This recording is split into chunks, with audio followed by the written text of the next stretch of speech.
ನಮಸ್ತೆ ಮಕ್ಕಳೇ, ನಮ್ಮ ಸರಳ ಗಣಿತ ಜಗತ್ತಿಗೆ ಸ್ವಾಗತ. ಇವತ್ತಿನ ಕ್ಲಾಸಲ್ಲಿ ನಾನು 6ನೇ ತರಗತಿಯ ಗಣಿತ ಭಾಗ 1ರಲ್ಲಿರುವಂಥ ಅಭ್ಯಾಸಗಳನ್ನು ತೋರಿಸ್ಕೊಡ್ತಿದ್ದೀನಿ. ಇವತ್ತಿನ ದಿನ ನಾವು ಅಭ್ಯಾಸ 1.1 ಅಭ್ಯಾಸ 1.1 ಸಾಲ್ವ್ ಮಾಡೋಣ. ಈ ಅಭ್ಯಾಸ 1.1 ಸಾಲ್ವ್ ಮಾಡೋದಕ್ಕಿಂತ ಮುಂಚಿತವಾಗಿ ನಾವು ಆ ಸಂಖ್ಯಾ ಪದ್ಧತಿಗಳ ಬಗ್ಗೆ ತಿಳ್ಕೊಬೇಕು. ಸಂಖ್ಯಾ ಪದ್ಧತಿಯಲ್ಲಿ 2 ಪದ್ಧತಿ ಇದೆ, ಭಾರತೀಯ ಪದ್ಧತಿ ಮತ್ತು ಅಂತಾರಾಷ್ಟ್ರೀಯ ಪದ್ಧತಿ. ಭಾರತೀಯ ಪದ್ಧತಿಯಲ್ಲಿ ಸಂಖ್ಯೆಗಳ ಸ್ಥಾನಮಾನ ಮತ್ತು ಅಂತಾರಾಷ್ಟ್ರೀಯ ಪದ್ಧತಿಯಲ್ಲಿ ಸಂಖ್ಯೆಗಳ ಸ್ಥಾನಮಾನವನ್ನು ನಾವು ಮೊದಲು ತಿಳ್ಕೊಬೇಕು. ಬನ್ನಿ ನೋಡೋಣ.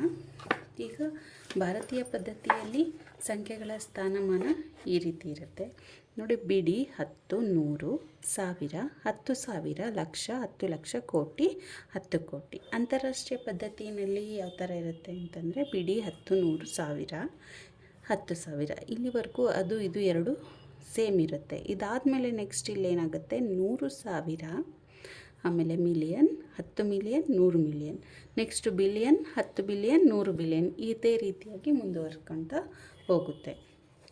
ನಮಗೆ ಇವಾಗ ಈ ಎರಡು ಸಂಖ್ಯಾ ಪದ್ಧತಿಗಳ ಬಗ್ಗೆ ಗೊತ್ತಾದ ಮೇಲೆ ನಾವು ಇವಾಗ ಈ ಪ್ರಶ್ನೆಗಳನ್ನ ಬಿಡಿಸ್ತಾ ಹೋಗೋಣ. ಅಭ್ಯಾಸ 1. ಬಿಟ್ಟಿರುವ ಸ್ಥಳಗಳನ್ನು ಭರ್ತಿ ಮಾಡಿ. ಬಿಟ್ಟಿರುವ ಸ್ಥಳಗಳನ್ನು ಭರ್ತಿ ಮಾಡಿ ಅಂತ ಕೊಟ್ಟಿದ್ದಾರೆ.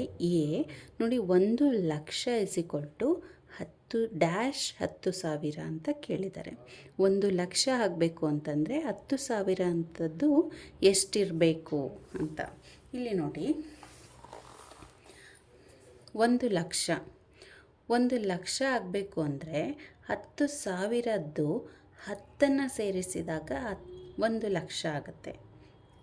ಈಗ ನಾವು ಒಂದೊಂದು ಸ್ಥಾನ ಹಿಂದಕ್ಕೆ ಹೋಗ್ತಾ ಏನಾಗುತ್ತೆ, 10 10 ಜಾಸ್ತಿ ಆಗ್ತಾ ಹೋಗುತ್ತೆ. ಬಿಡಿ 10 ಬಿಡಿಗಳನ್ನು ಸೇರಿದರೆ 10 10ಗಳು ಸೇರಿದಾಗ 100 ಆಗುತ್ತೆ. 10 100ಗಳು ಸೇರಿದಾಗ 1000, 10 1000ಗಳು ಸೇರಿದಾಗ 10,000, 10 10,000ಗಳು ಸೇರಿದಾಗ ಲಕ್ಷ, 10 ಲಕ್ಷಗಳು ಸೇರಿದಾಗ 10 ಲಕ್ಷ, 10 ಲಕ್ಷಗಳು 10 ಸೇರಿದಾಗ 1 ಕೋಟಿ ಆಗುತ್ತೆ. 10 ಕೋಟಿ 10ಗಳು ಸೇರಿ 10 ಕೋಟಿ ಆಗುತ್ತೆ. ಇದೇ ರೀತಿಯಾಗಿ ಪ್ರತಿಯೊಂದು ಸ್ಥಾನ ಹಿಂದಕ್ಕೆ ಹೋದಾಗ 10 ಜಾಸ್ತಿ ಆಗ್ತಾ ಹೋಗುತ್ತೆ. ಈಗ ಇಲ್ಲಿ ಏನು ಕೇಳಿದ್ದಾರೆ, 1 ಲಕ್ಷ = -10,000 ಅಂತ ಇದೆ. ಫಸ್ಟ್ನೇ ಮೇನಲ್ಲಿ ಫಸ್ಟ್ ಏನಿದೆ 1 ಲಕ್ಷ = ಏನಾಗುತ್ತೆ 10,000. B 1 million. ನೋಡಿ, ಇಲ್ಲಿ 1 ಮಿಲಿಯನ್ = -100,000. 1 ಮಿಲಿಯನ್ ಆಗಬೇಕು ಅಂತಂದರೆ 100,000ದ್ದು ಎಷ್ಟಿರಬೇಕು ಅಂತ ನೋಡಿ. 1 ಮಿಲಿಯನ್ ಇದೆ. 1 ಮಿಲಿಯನ್ನು 100,000ದ 10ನ್ನು ಸೇರಿಸಿದಾಗ ಅಲ್ವಾ, ಒಂದು ಸ್ಥಾನ ಹಿಂದಕ್ಕೆ ಬರ್ತಾ ಇದೆ ಅಂತಂದರೆ ಏನರ್ಥ, 100,000 ಅನ್ನೋಂಥವು 10 ಗುಂಪುಗಳನ್ನು ಸೇರಿದಾಗ 1 ಮಿಲಿಯನ್ ಆಗುತ್ತೆ. ಹಾಗಾಗಿ ಬಿಗೂ ಇಲ್ಲಿ 10. ನೆಕ್ಸ್ಟು ಸಿ ಏನಿದೆ, 1 ಕೋಟಿ = -10 ಲಕ್ಷ. -10 ಲಕ್ಷ ನೋಡಿ, ಇಲ್ಲಿ 1 ಕೋಟಿ ಆಗಬೇಕು ಅಂತಂದರೆ 10 ಲಕ್ಷ ಅನ್ನೋಂಥವು ಎಷ್ಟಿರಬೇಕು, 10 ಸೇರಿಸಿದಾಗ 1 ಕೋಟಿ ಆಗುತ್ತೆ. ಹಾಗಾಗಿ ಸಿಗೂ ಕೂಡ ಆನ್ಸರು 10. ನೆಕ್ಸ್ಟು ಡಿಗೆ ಏನಾಗುತ್ತೆ ಅಂತಂದರೆ, ಡಿ 1 ಕೋಟಿ = -ಮಿಲಿಯನ್. ಈಗ ನೋಡಿ, ಇಲ್ಲಿ ಭಾರತೀಯ ಪದ್ಧತಿಯಲ್ಲೂ ಮತ್ತು ಅಂತಾರಾಷ್ಟ್ರೀಯ ಪದ್ಧತಿಯನ್ನು ಮಿಕ್ಸ್ ಮಾಡಿ ಕೇಳಿದ್ದಾರೆ. 1 ಕೋಟಿ = -ಮಿಲಿಯನ್ ಅಂತ. ನಾವೀಗ ಇದೆರಡಕ್ಕೂ ಕಂಪೇರ್ ಮಾಡ್ಕೊಳ್ತಾ ಹೋಗಬೇಕು. ಬಿಡಿ 10 10, 100 100, 1000 ಇದೆ, 10,000 ಇದೆ. 1 ಲಕ್ಷ ಅಂದರೆ 100,000, 10 ಲಕ್ಷ ಅಂದರೆ ಮಿಲಿಯನ್, ಕೋಟಿ ಅಂದರೆ 10 ಮಿಲಿಯನ್. ಇಲ್ಲಿ ಇದನ್ನೇ ಕೇಳಿರೋದು. 1 ಕೋಟಿ ಅಂದರೆ 10 ಮಿಲಿಯನ್. ಹಾಗಾಗಿ ಡಿಗೂ ಕೂಡ ಉತ್ತರ 10 ಆಗುತ್ತೆ. ನೆಕ್ಸ್ಟು ಈಗೇನಿದೆ, 1 ಮಿಲಿಯನ್ = -ಲಕ್ಷ ಇದೆ.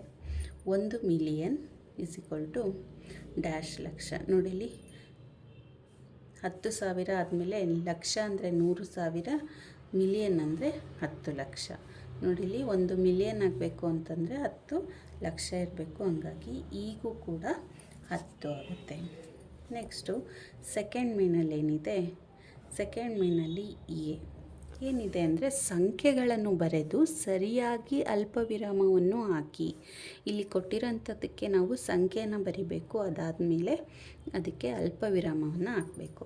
ಏನಿದೆ 73,75,307.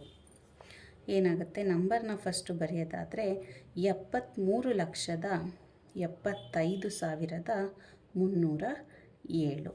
ಇದು ಭಾರತೀಯ ಪದ್ಧತಿಯಲ್ಲಿರೋದ್ರಿಂದ ನಾವೇನು ಮಾಡ್ತೀವಿ, ಮೊದಲು 3 ಸ್ಥಾನವನ್ನು ಬಿಟ್ಟು ಅಲ್ಪ ವಿರಾಮವನ್ನು ಹಾಕ್ತೀವಿ. ಆನಂತರ ಏನಾಗುತ್ತೆ, ಪ್ರತಿ 2 ಸ್ಥಾನಕ್ಕೆ ಒಂದೊಂದು ಅಲ್ಪ ವಿರಾಮವನ್ನು ಹಾಕಬೇಕು. ನೆಕ್ಸ್ಟ್ ಎರಡನೇದು 9,05,41,041. ಇದನ್ನು ನಾವು ನಮ್ಮ ಸಂಖ್ಯೆಯಲ್ಲಿ ಬರೆಯೋದಾದರೆ 9,05,41,041. ಇಲ್ಲಿ ನೋಡಿ 41, ಗೊತ್ತಾಯ್ತಾ? ಇದು ಕೂಡ ಕೋಟಿ ಲಕ್ಷ ಎಲ್ಲ ಬಂದಿದೆ ಅಂತಂದರೆ ಇದು ಭಾರತೀಯ ಪದ್ಧತಿಯಲ್ಲಿದೆ ಅಂತ ಅರ್ಥ. ಭಾರತೀಯ ಪದ್ಧತಿಯಲ್ಲಿ ನಾವೇನು ಮಾಡ್ತೀವಿ, ಫಸ್ಟು 3 ಸ್ಥಾನವನ್ನು ಬಿಟ್ಟು ಅಲ್ಪ ವಿರಾಮವನ್ನು ಹಾಕ್ತೀವಿ. ಆನಂತರ ಪ್ರತಿ 2 ಸ್ಥಾನಕ್ಕೆ ಅಲ್ಪ ವಿರಾಮವನ್ನು ಹಾಕ್ಕೊಳ್ತಾ ಹೋಗ್ತೀವಿ. ನೆಕ್ಸ್ಟ್ ಸಿ ಏನಿದೆ, 7,52,21,302. ಇದನ್ನು ಸಂಖ್ಯೆಯಲ್ಲಿ ಬರೆಯೋದಾದರೆ ನಾವು ಏನಂತ ಬರಿಬೋದು, 7,52,21,302. ಇದು ಕೂಡ ಭಾರತೀಯ ಪದ್ಧತಿಯಲ್ಲಿರೋದ್ರಿಂದ ಮೊದಲನೇದಾಗಿ 3 ಸ್ಥಾನವನ್ನು ಬಿಟ್ಟು ಅಲ್ಪ ವಿರಾಮ, ಆನಂತರ ಪ್ರತಿ 2 ಸ್ಥಾನಕ್ಕೆ ಅಲ್ಪ ವಿರಾಮವನ್ನು ಹಾಕ್ತೀವಿ. ನೆಕ್ಸ್ಟು ಡಿ ಏನಿದೆ, 58,423,202. 58,423,202. ಇದನ್ನು ನಾವು ಫಸ್ಟು ಯಾವ ರೀತಿ ಬರೀಬೇಕು ಅಂತಂದರೆ 58,423,202. ಇದು ನೋಡಿ ಇಲ್ಲಿ ಮಿಲಿಯನ್ ಅಂತ ಕೊಟ್ಟಿದ್ದಾರಲ್ವಾ, ಮಿಲಿಯನ್ ಅಂತ ಕೊಟ್ಟಿದ್ದಾರೆ ಅಂತಂದರೆ ಇದು ಅಂತಾರಾಷ್ಟ್ರೀಯ ಪದ್ಧತಿಯಲ್ಲಿದೆ.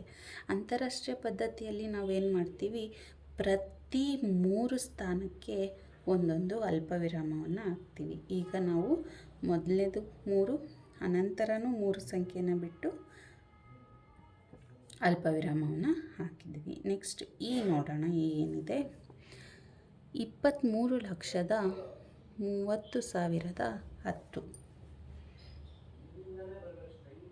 23,30,10.